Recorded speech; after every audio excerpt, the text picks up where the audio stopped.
एक दिन प्यास लग गई हजरत अबू बकर सिद्दीक को। हुजूर प्यास लगी है, अब मांग किस तरह? बोले हुजूर से। हुजूर अलग से आए थे ना? नहीं ना, साथ ही में थे। आका कहते थे अबू बकर जहां तू वहां मैं, जो तेरा हाल वो मेरा हाल, मैं पानी किधर से लाऊं? हुजूर ने मुस्कुरा के देखा, फरमाया जाओ गार के बीच में चले जाओ, वहां पानी अपनी प्यास बुझा लो। गार साफ की थी हजरत अबू बकर सिद्दीक ने, और पानी पूछ रहे हैं हुजूर से, और आका बता भी दे। तो अबू बकर सिद्दीक ये भी तो कह सकते थे हुजूर मैं और आप ही हैं, मैंने सफाई की पूरी गार की, और पानी किधर? लेकिन सहाबी थे, उन्हें पता था तुम्हारे मुंह से जो निकली वो बात होके रही। उठे और गए, बीच गार में पहुंचे, पानी का प्याला रखा हुआ था, पिया, आ गए, पानी पी लिया था, बात खत्म हो जाती। भाई मुझे हजरत भेजे कि जाइए खाना खा के आ जाइए, मैं आ जाऊं, खा लिया, फिर ये तो नहीं पूछेंगे ना बताइए खाया कि नहीं खाया, क्योंकि भेजा ही इन्होंने। अब हुजूर क्या कहते हैं, बात खत्म हो जानी थी। अबू बकर पी लिया पानी का, जी या रसूलल्लाह का, था कैसा? ये क्यों पूछ रहे था कैसा? इसका मतलब कुछ नया था, तभी तो पूछा गया था कैसा पानी। अबू बकर सिद्दीक कहते हुजूर मैंने उसे हाथ लगाया तो बर्फ की तरह ठंडा था। हुजूर मैंने उसको करीब किया ना और देखा ना तो दूध से ज्यादा सफेद, और जब मुंह के करीब लाया उसकी महक थी मुश्क से ज्यादा तेज, होठों से लगाया तो मिठास शहद से ज्यादा थी। अब आका क्या कहते हैं, मुकर पता है पानी कहां से आया था? कहते हैं अल्लाह व रसूलुहु आलम, अल्लाह जाने या उसका रसूल जाने, मैं पी के आ गया, मैं पी के आ गया। हुजूर मुझे नहीं पता, आप बताएं। आका फरमाते अबू बकर रब ने तेरे लिए ये जन्नत से प्याला भेज दिया था। अब मुझे ये बताइए, जो मुस्तफा का यारे गार भी हो, मुस्तफा का यारे मजार भी हो, और जिसको मुस्तफा जिंदगी में जन्नत के हौज़े कौसर के प्याले अता कर दे, जो उन्हें जहन्नमी कहे वो जन्नती कैसे हो सकता है? हो सकता है? वो पक्का जहन्नमी है जो नबी के अबू बकर को जहन्नमी कह के पुकारे। होश कर, तुझे ख्वाब में एक दिन हुजूर दिख जाए तो पूरी जिंदगी ख्वाब बताता कि मेरे ख्वाब में हुजूर आए थे, और अबू बकर वो है जिसके दरवाजे पे दूल्हा बन के मेरा नबी खुद चल बगर हो रहा। औकात में रहने की आदत चाहिए। ये अबू बकर सिद्दीक की शान। बात अगर करता तो बड़ा हजरत अबू बकर सिद्दीक हर काम में सबसे पहल करते हैं, सबसे आगे हजरत अबू बकर सिद्दीक रहते हैं। वुजू का मसला है, हुजूर को पहले वुजू के लिए पानी आप पेश कर, हुजूर को नमाज पढ़नी है, अबू बकर सिद्दीक पहले इंतजाम कर रहे हैं हर जगह। तो हजरत अली के भाई थे, हजरत मुस्लिम, हजरत अकील, हजरत अली के भाई, एक वो नए नए ईमान लेके आए। उन्होंने सोचा हर मामले में अबू बकर जीत जाते, एक बार मैं इनसे जीतूंगा। ये सोच के ना, हसद नहीं था उनमें, रश्क था, और चाहते थे कि हम आगे निकले नेकी करने में एक दूसरे से। हसद आज हो गया है, बिल्डिंग बन कैसे गई, नीचे वाला रद्दा निकलेगा कैसे? मौलाना ने मोटरसाइकिल ले ली, तनख्वाह घटा दो, लग रहा ज्यादा बचने लगा। ये आज के दौर में, लेकिन वहां ऐसा नहीं था। वहां ये था कि नहीं मैं पहल करूंगा, ये नेकी मुझे पहले करनी है। ये सोच करके ना हजरत अकील मस्जिद में आए, आके देखा, सोच रहे थे हुजूर के पीछे, जस्ट पीछे हजरत अबू बकर खड़े होते थे। सोचा आज इनसे पहले मैं जाके बैठ जाऊं। देखा अबू बकर सिद्दीक पहले से बैठे हुए थे। आ गए, उठा दिया, उठे अबू बकर, हजरत अली भी मस्जिद में, उठाया, कहने लगे पीछे हट जाइए। हजरत अबू बकर पीछे, फिर उनका अदब और उनका प्यार देखे, खानदान है ना हुजूर का। कहते शहजादे इजाजत हो तो यहाँ बैठ जाओ, पूछ रहे हैं, लेकिन हजरत अकील ने कहा और पीछे जाइए। आप फिर एक सब पीछे हो, यहाँ कहा और पीछे जाइए, कहा यहाँ बैठ जाऊं, कहा नहीं और पीछे जाइए। आखिरी सफा अबू बकर उनकी मर्जी के बगैर बैठे नहीं। कहां गए ये लड़ाने वाले, आग लगाने वाले, इनकी नस्लें तबाह हो जाएंगी जो इल्जाम तराशी करते हैं। हजरत अबू बकर सिद्दीक सबसे पीछे आ गए, बैठ गए। नमाज पूरी हुई, हजरत अली उठे और हुजूर की बारगाह में, हुजूर जी बुलाएं, जरा डांट दे थोड़ा सा। क्या हुआ? कहा आज मस्जिद में बड़ा अजीब मसला हो गया। कहा क्या? कहा आज उसने ना अबू बकर को अगली सबसे पिछली सफ में भेज दिया। अब हुजूर तो कुछ नहीं बोले ना, कुछ नहीं बोले। हुजूर फरमाते हैं अकील को छोड़ो, ये बताओ मेरा अबू बकर क्या कह रहा था। ये रिश्ते कहते ये बताओ मेरे अबू बकर ने क्या कहा। हजरत अली कहते या रसूल अल्लाह, अकील ने कहा पिछली सब कहा, फिर पीछे पहुंचे, कहा और पीछे और पीछे हो गए, आखिरी सफा गई। सरकार अबू बकर ने कुछ नहीं कहा था, लफ्ज शहजादे कह करके उनकी अपनी जबान में कहा इजाजत लेते रहे, जहां मिली वहां बैठ गए। सरकार फरमाते कोई मेरे अबू बकर को बुला लाए। हजरत अबू बकर सिद्दीक आए हैं। हजरत अबू बकर सिद्दीक के आते ही मुस्तफा अबू बकर सिद्दीक का चेहरा देख रहे हैं। हजरत अकील बगल में बैठे हुए हैं और बगल में बैठे हुए हजरत अकील, सरकार दो आलम सल्लल्लाहु तआला अलैहि वसल्लम ने हजरत अकील के कंधे पे हाथ रखा हुआ है और बात अबू बकर सिद्दीक से कर रहे हैं और कहते अबू बकर यार बताना क्या हो गया था मस्जिद में, क्या हो गया था मस्जिद में। मुस्कुरा के कहते आका कुछ भी तो नहीं, एक शहजादे की जिद पूरी कर रहा था जिसमें शहजादे की रजा थी, अबू बकर भी उसमें राजी हो गया था।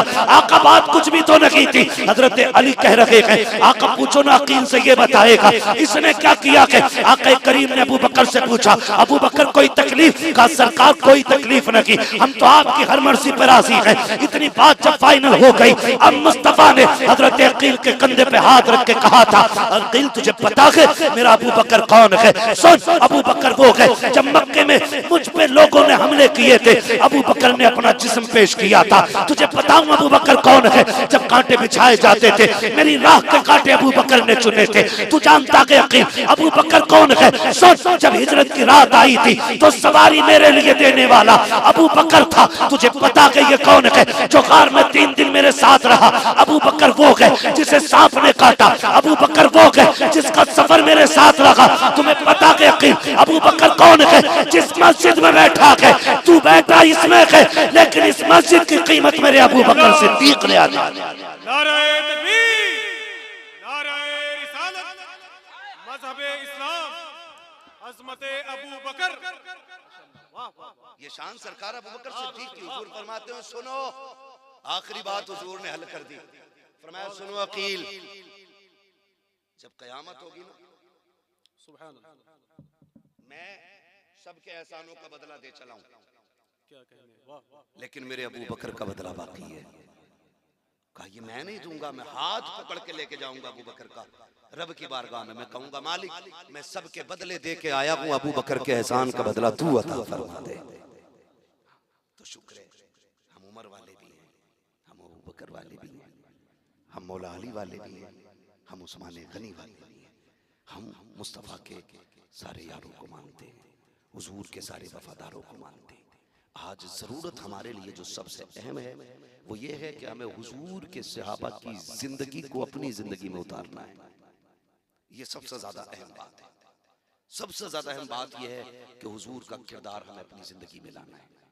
हम कोशिश ये करें कि हमारी सुबह शाम ऐसे होने चाहिए जिससे खुदा भी राजी हो और मदीने वाला मुस्तफा भी राजी हो। ये कोशिश करनी है नौजवानों। कोई मसला नहीं, 4 दिन जी लोगे, 5 दिन नारे लग जाएंगे, 6 दिन लोग बातें कर लेंगे, लेकिन जब मौत आएगी ना तो वहां यहाँ वाले इश्तिहार और कैलेंडर काम नहीं आने, यहाँ के नारे वहां काम नहीं आने। वहां सिर्फ एक सिक्का चलता है और वो सिक्का मेरे नबी की गुलामी का सिक्का है, वो हुजूर की गुलामी का सिक्का है। कामयाब वो नहीं है जिसने 4 बीघे जमीन छोड़ी, आगे पीछे अपनी बिल्डिंग और इमारतें छोड़ गया। कामयाब वो है जो अपने पीछे छोड़ी जाने वाली औलाद को मुस्तफा का वफादार बना के छोड़ गया है। वो सबसे ज्यादा कामयाब, सबसे ज्यादा कामयाब जिसकी जिंदगी ऐसी। आज ना हमें तो मालूम ही नहीं, दीन हमने जो है ना अपनी मर्जी के मुताबिक बना रखा है, मर्जी के मुताबिक। कुरान कहता या अय्युहल्लज़ीना आमनू दुखुलू फिस्सिल्मी काफ़ा, ए ईमान वालों पूरी तरह से इस्लाम में दाखिल हो जाओ। तुम्हारा जाहिर भी इस्लामिक होना चाहिए और तुम्हारा बातिन भी इस्लामिक होना चाहिए।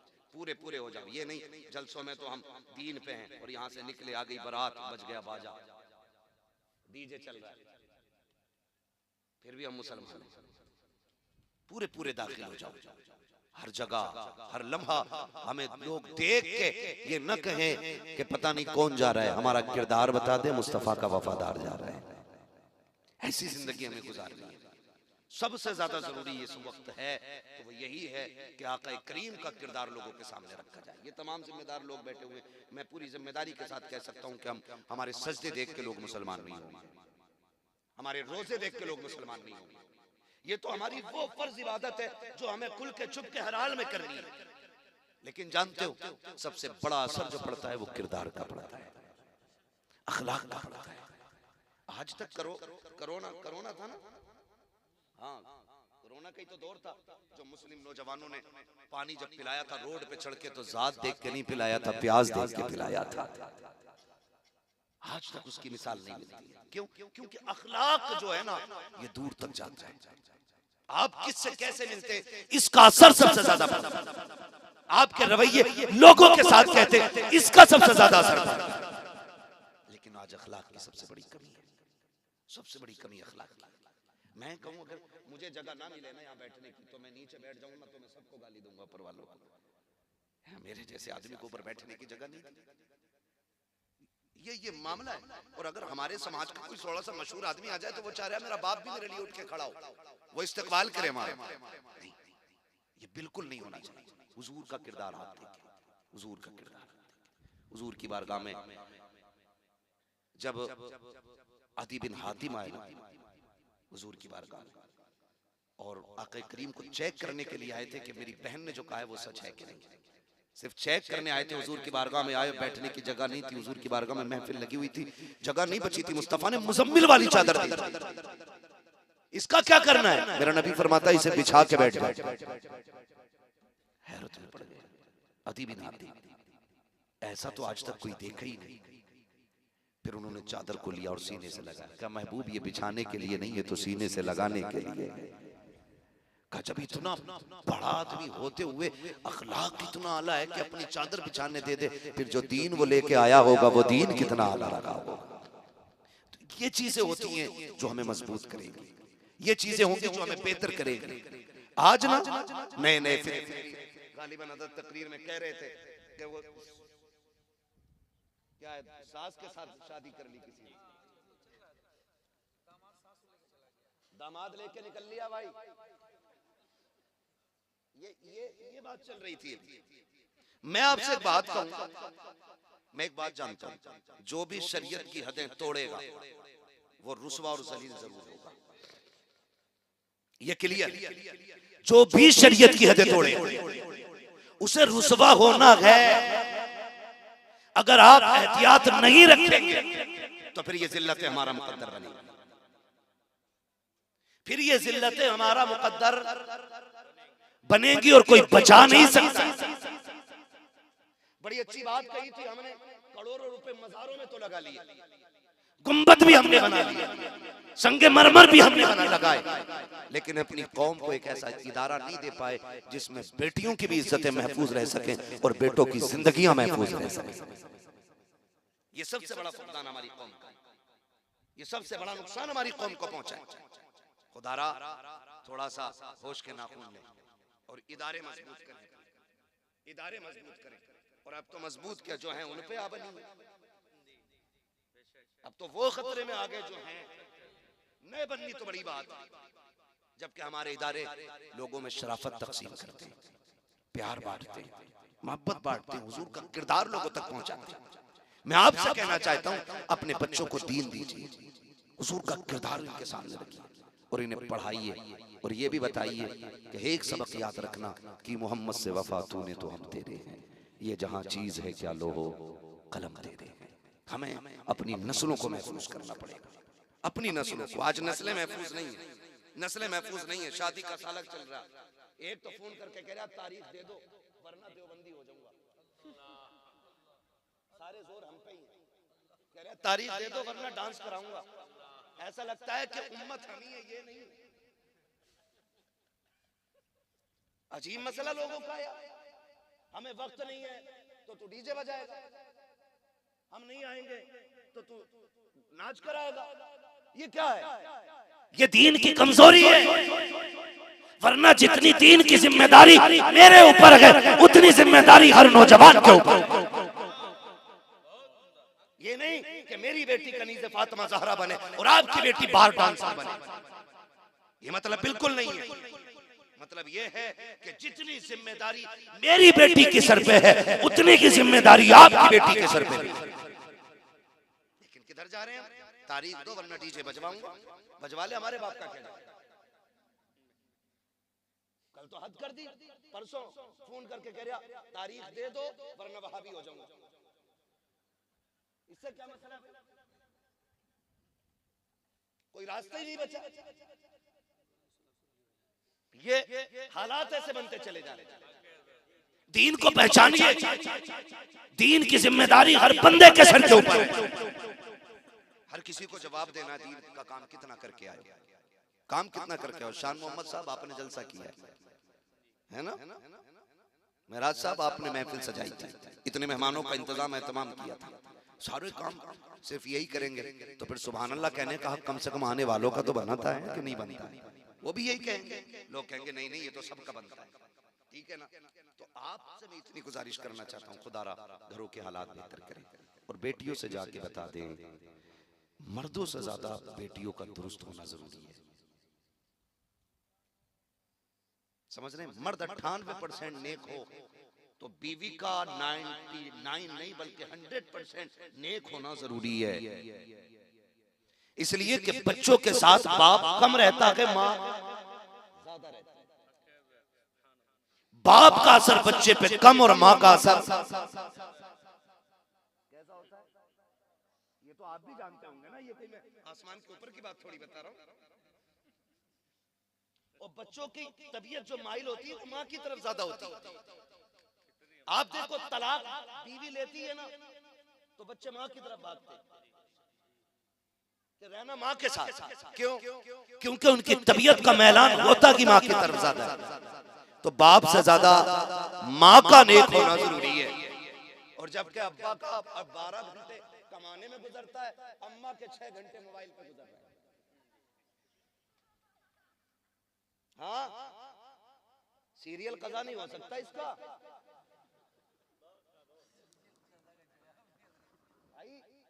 सही कह रहा हूं, ये कंडीशन है इनकी।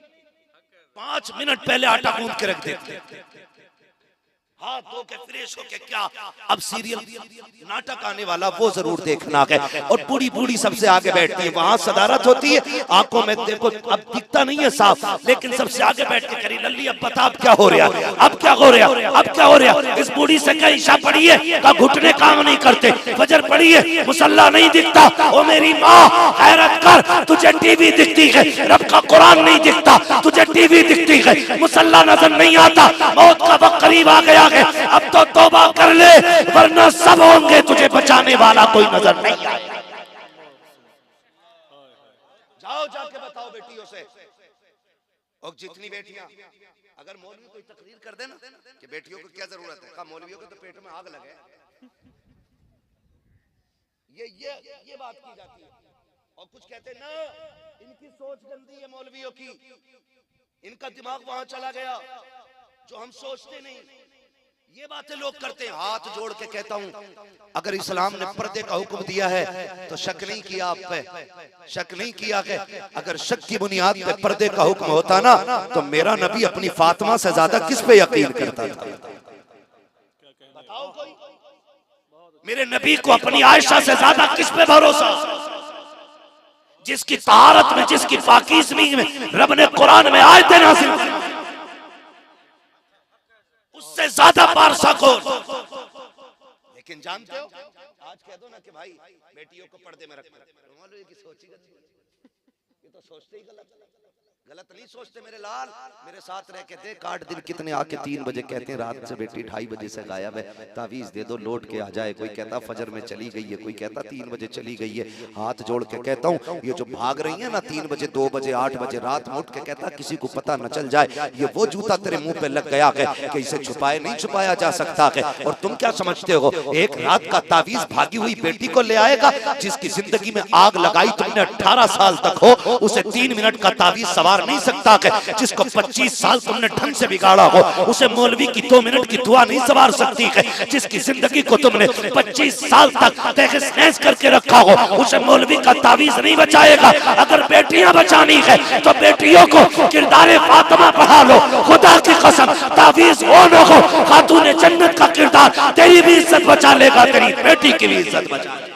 नारे तकबीर, नारे रिसालत, सुभान अल्लाह, वाह वाह कह रहे बड़ा भरोसा बेटी पे, बहुत भरोसा हमें भी है वाह वाह। अपनी बेटी पे, भरोसा हमें भी है बीवी पे, लेकिन शरीयत हमें हुक्म देती है ना पर्दा पर्दा पर्दा।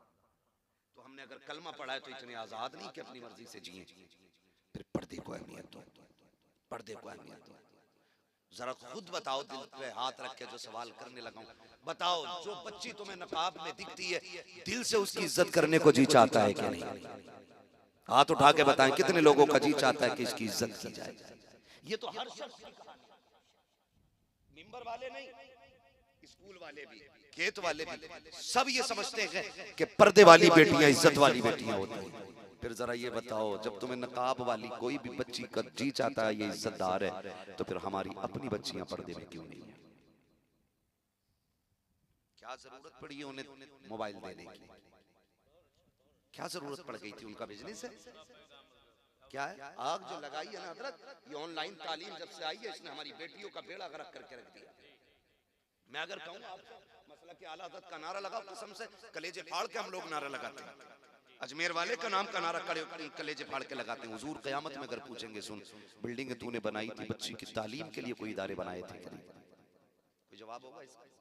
आज बेपर्दगी आम हो गई है। शादी में चले जाओ तो गैरतमंद आदमी किसी शादी में 5 मिनट खड़ा नहीं हो सकता है। ये हया वालों की बात कर रहा हूँ, बेगैरतों की तो कोई बात ही नहीं है। ये तो जहां चाहो वहां खड़े हो जाएं बेगैरत को, लेकिन गैरत वालों की बात कर रहा हूँ। एक गैरतदार बंदा ना शादी में 10 मिनट नहीं रुक सकता, क्योंकि वहां हया, शर्म, पर्दा सबका जनाजा निकल गया, कुछ नहीं बचा। ये कंडीशन हमारी है। काश मुझे उस बच्ची के जूते मिल जाएं जिसने फिलिस्तीन में इंटरव्यू देते वक्त ये कहा था। उससे जो पूछा गया था कि तुम हर वक्त नकाब में रहती हो, उसने कहा जी जागती नहीं, हम तो सोते भी हैं तो नकाब पहन के जूते हैं। अल्लाह करे काश उस बच्ची के अगर जूते मिल जाए ना। बड़ी प्यारी बात उसने कही थी, हम नकाब पहन के इसलिए सोते हैं कि पता नहीं दुश्मन का कब बम और गोली आए और हमें जिंदगी से आजाद कर जाए। कहीं ऐसा ना हो कि जब मलबे से लोग हमें तलाश कर रहे हों तो हमारा जिस्म बेपर्दा पड़ा हो। कहीं इसलिए नकाब पहन के सोते हैं, अगर मर भी जाएं, हमारी लाशें भी निकाली जाएं तो पर्दे के साथ लाशें निकल के आए। इनकी गोद में पैदा होते हैं अल्लाह के शेर। ऐसी माओ का मुकद्दर है कि अल्लाह इनको सलाहुद्दीन जैसे बेटे दे रहा है। आज का हाल कह के तो दिखाइए, जरा दुपट्टा ही रख ले सर पे, करी ओढ़ के देखो 3 मिनट पता चल जाएगा कितनी गर्मी हो रही है। ये आदमी को उड़ा देगा। बराबरी चल रही है। वो फिलिस्तीन की बच्ची जो कह रही थी कि हम सोते भी हैं तो नकाब पहन के सोते हैं, इससे सबक सीखना चाहिए मेरी बेटियों को। याद रखिएगा, जमीन अच्छी होती है तो फसल अच्छी होती है, माँ अच्छी होती है तो नस्ल अच्छी। खाली नारों से काम चलने वाला नहीं, हमें अखलाकी तौर पे भी बेहतर होना पड़ेगा।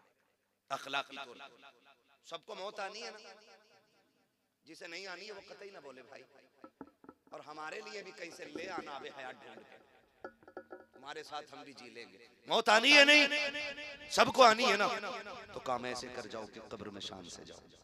हुजूर का दौर है, बच्ची ये शोहर आ गया, शोहर गया किसी काम से परदेस, जाते जाते उसने कह दिया मेरी इजाजत के बगैर घर से कदम न निकालना।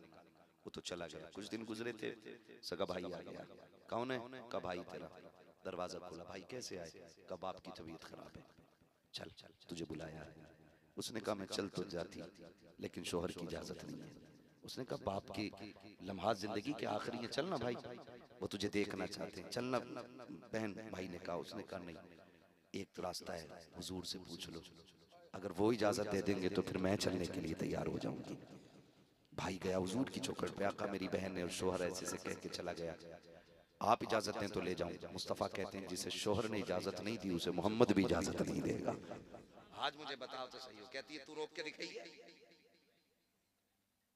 रोक के दिखाइए, खा लेगा क्या रोटी? डर के मारे वो जबरदस्ती इजाजत ले ले ले। यहाँ इतने प्रदर्शन करके हम एक बात गवर्नमेंट से नहीं मनवा पा रहे, वो खाली बस रोटी का एक ताना दिया और बंदा के ठीक है भाई ले ये बैग तेरा, ये कंडीशन। औरत क्या कहती है? हुजूर अगर इजाजत दें तो मैं चली जाऊं। आका के इरशाद करीम में आना, अगर शोहर ने इजाजत नहीं दिया तो फिर मैं भी इजाजत नहीं दे सकता। ये मुस्तफा ने कहा। कुछ दिन फिर भाई आया, क्या आप क्या हुआ? का बाप का इंतकाल हो गया, अब तो चल का भी नहीं जा सकती, कोई सूरत हो तो फिर मुझे दिखा दिया जाए। जनाजा तैयार हुआ, बेटी के दरवाजे पे आ गया। जब बेटी के दरवाजे पे आया, भाई ने कहा अब तो चेहरा देख ले, का बाहर नहीं आ सकती, अंदर लेके आओ। जैसे जनाजा बाप का अंदर आया ना तो बेटी बेटी हुआ करती है। बाप के चेहरे से कफन हटाया, माथा चूम के रोने लग गई। चंद आंसू बाप के चेहरे पे गिरे और उसके बाद नजर उठा के कहा मालिक तू जानता है ना इससे मेरा रिश्ता क्या है? ये मेरा बाप है, इससे मेरा खूनी रिश्ता है, इसके जरिए मैं दुनिया में आई हूँ। लेकिन मेरे परवरदिगार मैंने तेरी शरीयत के लिए अपने बाप की ज़ियारत तक को ठुकरा दिया है। अल्लाह अगर तू मेरे इस अमल से राजी है तो मेरे बाप की मग़फ़िरत फरमा दे। इधर जनाजा उठा है, उधर मुस्तफा की आंख में आंसू आ गए। आका से सहाबा ने कहा आप क्यों रोए? सरकार कहते जाओ उस बेटी को खुशखबरी दे दो, अल्लाह ने इस अमल के बदले में उसके बाप को जन्नती बना डाला। अगर बेटियां पारसा होती हैं तो अल्लाह बाप को जन्नती बना दे। क्या बनेगा उन अब्बा का जिन्होंने मार्केट से वो सूट ला के दिया कि जिसको पहने और बेपहने में कोई फर्क नहीं होता है। इसलिए हर बंदा जिम्मेदार है, पर्दे को लाजिम करो। और बेटियों से सिर्फ एक बात कह दो, ये जो जिंदगी है ना, ये जिंदगी में आने का मतलब है अल्लाह रसूल की रजा, अल्लाह रसूल की रजा। और जो बेटियां मुर्तद हो रही हैं ना गाड़ियों के चक्कर में और सोने के चक्कर में और होटलों के चक्कर में, खाने पीने के चक्कर में, सिर्फ एक बात जान लीजिएगा, ये चंद दिन के मेहमान हैं, आखिर फिर आखिरत का सामना करना है। इसलिए जाओ बेटियों को पर्दे की तलकीन करो। नौजवानों से गुजारिश है कि अपनी नजरों को पारसा कर लो, इतना खूबसूरत बना लो तुम अपनी नजरों को कि लोग तुम पे अपनों से ज्यादा भरोसा करने लग जाएं। ये दौर भी इस्लाम ने देखा है, ये दौर भी देखा कि गैर मुसलमानों पे इतना भरोसा करते थे कि बेटियां उनके हवाले कर जाते थे, बेटियां उनके हवाले कर जाते, हम परदेश जा रहे हैं बेटी आपके हवाले। लेकिन आज दौर कैसा है, हमारी बेटियां हम ही से महफूज नहीं है, हम किससे बात करें, हम किससे करें? खुदारा आप नजरों की हिफाजत करें और अपने आप को इतना बदल दें, इतना बदल दें कि लोग यकीन करने पर मजबूर हो जाएं कि मुसलमान से ज्यादा पारसा कोई कौम नहीं हुआ करती है। करेंगे इंशाअल्लाह। अपने मेरे कहने से आप वली नहीं हो जाएंगे, आपके कहने से मैं वली नहीं हो जाऊंगा। ये जो अंदर बैठा है ना सबसे बड़ा मुफ्ती, इससे पूछा करो हम कैसे, खुद से पूछ मैं कैसा हूं, ये बताएगा हम कैसे। आप मेरी तारीफ करते हैं तो इससे मेरे रुतबे बुलंद नहीं होंगे, आप मुझे गाली दे दें तो मैं घट नहीं जाऊंगा। बात ये है कि ये बताता असल क्या है। इसलिए हर बंदा अपना मुहासबा करे, अपने आप को बेहतर करे। फरमाया गया ईमान वालों पूरे पूरे इस्लाम में दाखिल हो जाओ, पूरे पूरे इस्लाम में दाखिल होना है। हमें अपना जाहिर भी हुजूर की पसंद के मुताबिक करना है और अपने बातिन को भी हुजूर की पसंद के मुताबिक करना है। ये कोशिश कीजिएगा। शादी ब्याह होंगे तो अब डीजे वीजे बजता तो नहीं है, नहीं बचता है ना, खुदा सलामत रखे। और जहां जहां जिसकी रिश्तेदारी हो वहां तक ये पैगाम पहुंचना चाहिए कि हम हुजूर के निकाह को सुन्नत समझते हैं और उस सुन्नत को हम इस तरह से राइज करते हैं कि कोई भी काम शरीयत के खिलाफ हमारे घरों में नहीं होता है। ये पैगाम वहां तक पहुंचना चाहिए जहां जहां आप जाते हो, जिससे आप मिलते हो। और तब्दीली इतनी लाइए, इतनी तब्दीली लाइए कि अब कम से कम ये कहना ना पड़े नज़म लोगे तो मिट जाओगे हिंदी मुसलमानों, तुम्हारी दास्तान तक भी ना होगी दास्तानों में। कितनी बातें हम आपसे बहुत ज्यादा नहीं कह पा रहे हैं, बस आपसे इतनी गुजारिश है, हम जो बैत अक़दस का मसला है उस मसले में जो हाल इस वक्त गजा का है, वहाँ के बच्चे और बच्चियों का है, हम उनके लिए कुछ भी नहीं कर सकते तो दुआ जरूर कर सकते हैं। उनके लिए खास करके दुआ करें, खास करके दुआ करें, खास करके वो किसी ने ना एक कुत्ते को ना शीशा खिला दिया था कि काटे, पूरी कौम ने बैठ के लिखा था किसी एक नौजवान के ऊपर कि देखिए इंसानियत को शर्मिंदा कर दिया, जानवर के साथ ये किया, जानवर के साथ ये किया, सब लिखने पे आ गए थे। लेकिन आज फिलिस्तीन पे कोई लिखने को तैयार नहीं। मैं समझता हूं इससे बेहतर सिर्फ कुरान सुनो। जिनकी जबान पे फिलिस्तीन का तज़किरा ना हो उन्हें सुनने का भी हक नहीं है। वो खतीब जो सिर्फ अपनी तकरीर के जौहर दिखाएं, उनकी भी बात में सुनने को बिल्कुल रवादार नहीं हो। बात उसकी होगी जो खुदा के दीन की बात करेगा। अब अगर डर है तो डरिए, अगर हमारे मुकद्दर में फांसी है तो हम मरने के लिए तैयार हैं। कम से कम फिलिस्तीन के लिए दुआ करें। कुछ नहीं कर सकते तो दुआ करें, और दुआ के बाद अगला काम क्या करना है, वो चीज जो भी है जो इजराइल के कारखाने से बन के आ रही है उसका सख्त बाइकाट किया गया। हो सकता है कोई अक्लमंद यहाँ बैठा हो, क्या फर्क पड़ेगा था, एक दो आदमी ना पिएगा तो। हमें फर्क से मतलब नहीं है, हमें मतलब उससे है हम उन कुत्तों की कोई भी चीज नहीं लेंगे जिनके हाथ बैते अक़दस के मुहाफिजों के खून में भीगे हुए हैं। हमें मतलब इस बात से, मतलब इस बात से। वो एक बच्ची को देख रहा था, मैं सोचता हूँ कहीं ऐसा ना हो। एक साहब ने मुझे बताया, माफ कीजिएगा अगर किसी को कड़वी लग जाए बात, उम्र पे एक साहब गए, वो लौट के आए, मैंने उनसे कहा कोई बात बताओ, उन्होंने बातें बताई, उन्होंने कहा बड़ा अच्छा लगता होगा, सारी बातें अच्छी होती, कहा एक बात में बड़ी कमी लगी। मैंने कहा क्या? उन्होंने कहा खाना बहुत फेंका जाता है। तो मैं सोच के ना पसीना आ गया। मैंने कहा अगर कयामत में हुजूर ने पूछ लिया तुम मेरे मदीने में चक्कर लगा रहे थे और क्विंटलों खाना फेंक देते थे, जबकि मेरे मस्जिद अक्सा के गिरदो रवाह में रहने वाले मुजाहिदीन एक दाने को तरस रहे थे, तो जहन्नम में जाने के लिए इतना ही सवाल काफी हो जाएगा। सीधी सी बात, दर्द पैदा करो दिलों में, दर्द। अगर दर्द नहीं है तो फिर रोया करो उठ के कि इस सीने में दर्द क्यों। अजीब मंजर। वो उस बच्ची ने क्या कहा था? उसने कहा था मैं जब हुजूर की बारगाह में जाऊंगी ना तो जाके शिकायत करूंगी इस उम्मत की। याद है ना वो जुमले?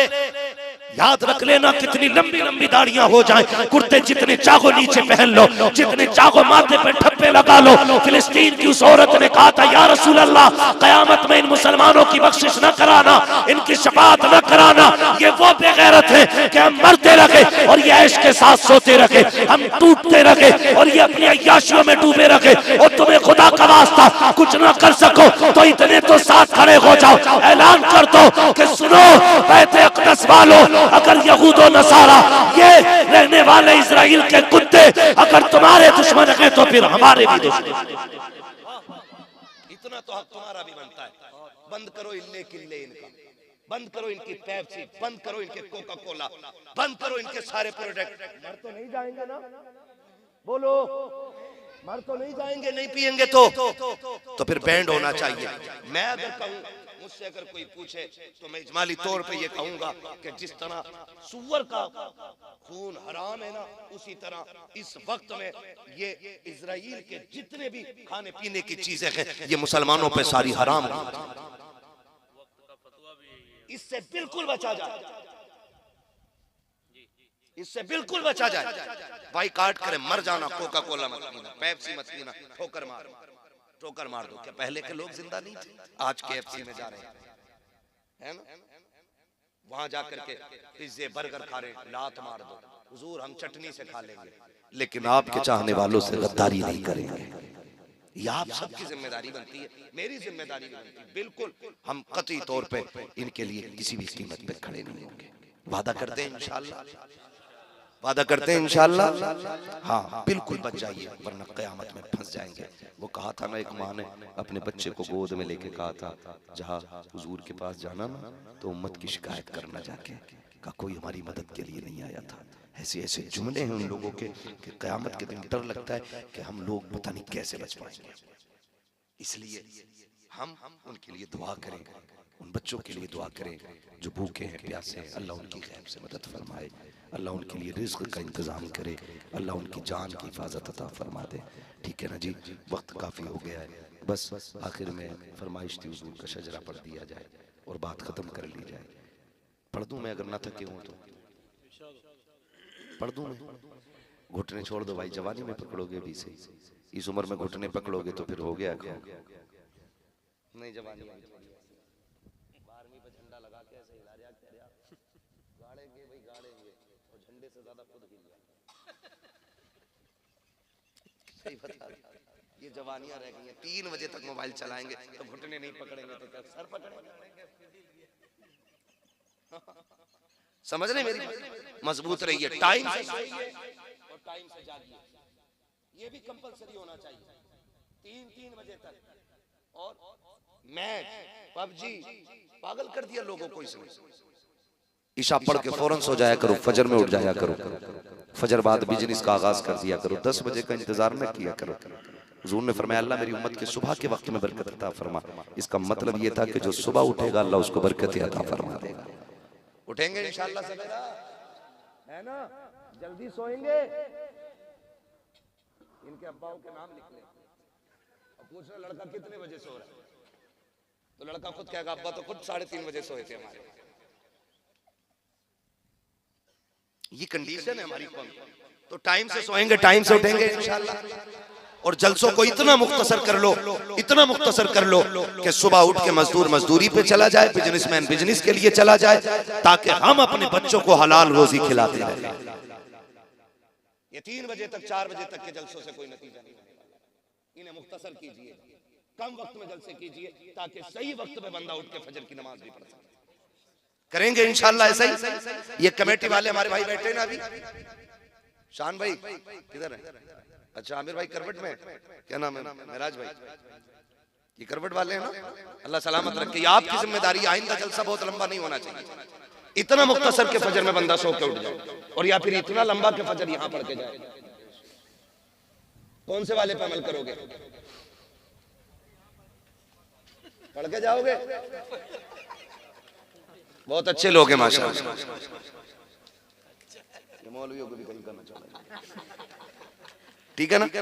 तो या तो इतनी लंबी महफिल हो कि फजर पढ़ के उठो, और या फिर इतनी मुख्तसर हो कि आप उठ के फजर पढ़ लें, आप उठ के फजर पढ़ लें, ताकि हमारी जिंदगी में जो रोजमर्रा के मशागिल हैं वो हमारे मुकम्मल वक्त से होते रहे, ठीक है ना? अब मैं अल्लाह तूने घुटने पकड़ लिए, मेरा इन चीजों से बड़ा सर में दर्द होता है यार। बोलो चलो सुभान अल्लाह। मुझे भी पता वक्त बहुत ज्यादा हो गया है, मुझे 2 बजे तक का वक्त बताया गया था, लेकिन अब क्या करें, थोड़ी सी तरतीब ऐसी थी कि वक्त आउट हो गया और नहीं वक्त पे हो पाई बात, ठीक है ना? 2:30 बजने वाले, जरा बोलते हैं सारे सुभान अल्लाह। इधर वाले क्यों नहीं बोल रहे भाई? खाली लंगर के सहारे तो नहीं आए थे, घर से खा पी के आए थे, तो फिर जो खा के आए वो बोले जरा सुभान अल्लाह। हम लोगों की थकन मुर्ग मुसल्लम व बकरों से नहीं उतरती है, हम लोगों की थकन सुभान अल्लाह से उतरा करती है ना? इतनी जोर से सुभान अल्लाह कह दो कि बनारस इलाहाबाद तक थकन नहीं लगनी चाहिए, माशाअल्लाह। और जब हाथ का इशारा हो ना तो समझ जाना मौलवी क्या चाह रहा है। क्या चाह रहा है मौलवी? मौलवी चाह रहा है सांस लेना। भाई बात साफ सही रहती है। मैं सांस लेना चाह रहा हूं और आप सुभान अल्लाह कहेंगे, ताकि आप सुभान अल्लाह कहें, उसी बीच में मैं सांस ले लूं, आपको नेकियां मिल जाए, मेरा काम हो जाए। बात साफ सच्ची अच्छी रहती है भाई, खाली सुभान अल्लाह का झांसा देख के अपना काम नहीं निकालना। बता दो भाई मैं सांस लूंगा उस वक्त में, इसलिए आपको सुभान अल्लाह कहनी है, ठीक है ना? कहीं ऐसा ना हो तुम सुभान अल्लाह कहना भूल जाओ तो मौलवी सांस लेने के चक्कर में पड़ जाए, ठीक है ना? बोलेंगे ना सुभान अल्लाह। और तीसरी बात भी कह दूं, मैं ये कह रहा हूं भाई बीच में साथ मत छोड़ देना।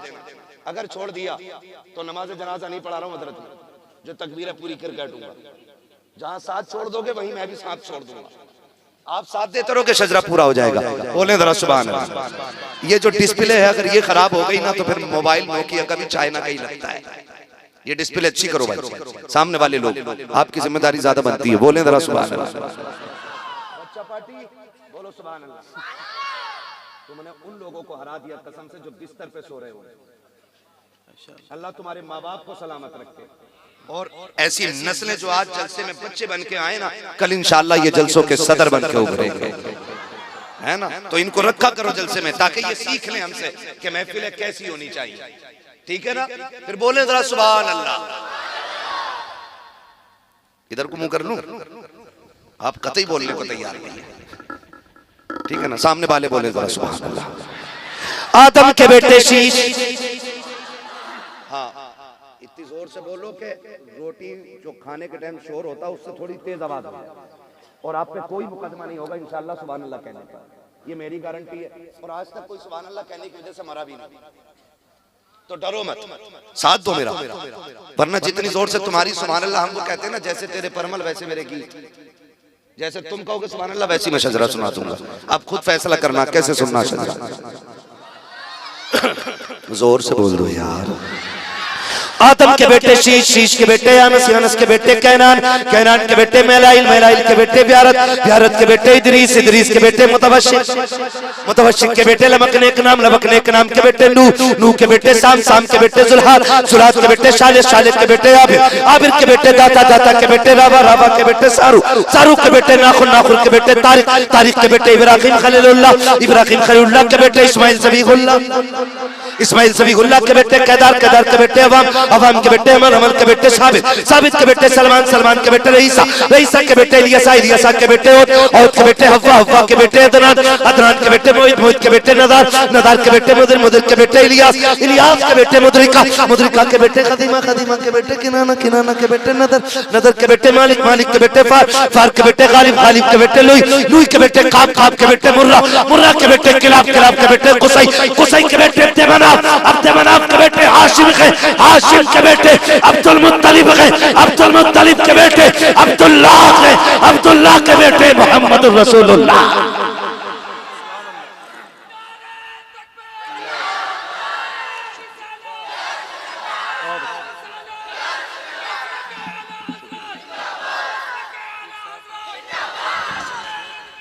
पता नहीं, पता नहीं।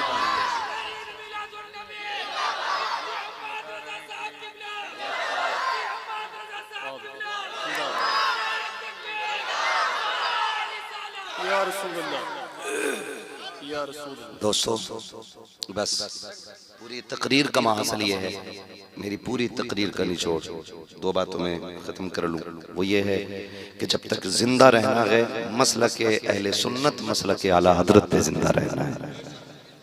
न हम सहाबा का दामन छोड़ेंगे, न अहले बैत का दामन छोड़ेंगे। वादा करते हैं ना इंशाअल्लाह, ठीक है ना।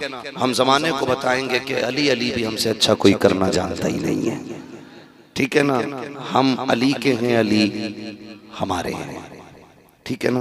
अल्लाह सलामत रखे। और अगली बात जो मैंने कही, नौजवान अपने अंदर हुजूर का किरदार लेकर के आए।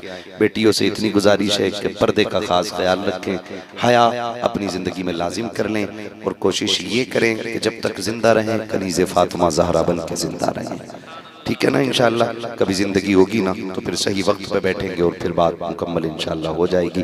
बस जो हुए गलत उनको माफ़ फरमाए रब्बे कायनात। जिंदगी ने दिया साथ, फिर होगी मुलाकात, चमन रहा फूल खिलेंगे, जिंदगी रही फिर मिलेंगे। मुसाफिर हैं हम भी, मुसाफिर हो तुम भी, किसी मोड़ पर फिर मुलाकात होगी। फ़कीरान आए सदा कर चले, सदा खुश रहो ये दुआ कर चले। सारे लोग कलमा शरीफ पढ़ लीजिए, ला इलाहा इल्लल्लाहु मुहम्मदुर रसूलुल्लाह, अस्तगफिरुल्लाह रब्बी मिन कुल्लि ज़ंबिन व अतूबु इलैहि व मा अलैना इल्लल बलाग। अस्सलामु अलैकुम व रहमतुल्लाहि व बरकातुहू।